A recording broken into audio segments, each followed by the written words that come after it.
stoves, you would actually see a temperature gauge on the front. Everyone ignored it because they never worked. You'll see in the cookbooks descriptions of a quick oven or a slow oven. And it's not so much about temperature, it's about how fast it's going to burn your food. That's where the quick and the slow comes from. In baking, and I've done this with like Dutch oven cooking, I think they did this with the earth oven cooking. Actually, I heard from the Snowball family, Grandma Snowball, when she cooked in her stove, and she baked bread every week, she actually had the inside bottom of the oven door seasoned and washed and oiled and seasoned, okay?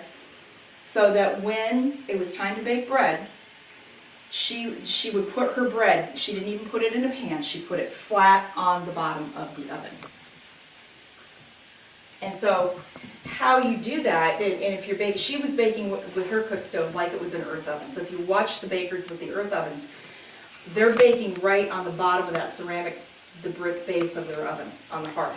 So to do that, to test it, to make sure it was ready to bake bread, you'd throw a handful of cornmeal onto the hearth surface. Either the bottom of your Dutch oven, Grandma Snowball's case would be the bottom of the oven, right on the floor of your earth oven.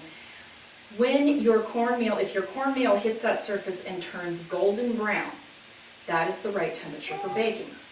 If it doesn't turn brown right away, it needs to get a little bit hotter. If it turns black, it's too hot. But the reason for putting that cornmeal on the bottom is not only to keep your bread from burning and scorching to the bottom of the oven, but also to test your temperature. So that's one thing they would test with that.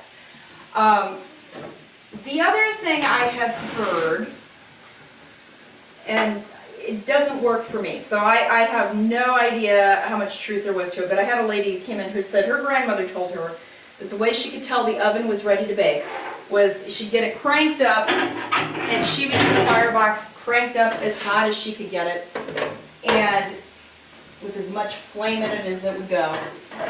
And she said she would when she opened the oven door, she'd stick her hand in the oven, and if she could count 1, 1,000, 2, 1,000, 3, 1,000, 3 seconds, it was so hot she had to pull her hand out. Then she said it was right at 350. I've never had much luck with that system because I swear I never get mine to 350. But whatever it is, mine bakes. So I throw my stuff in, and it takes how long it takes. That's just my nutshell of cooking. Like I said, exact temperature, exact measurements, highly overrated.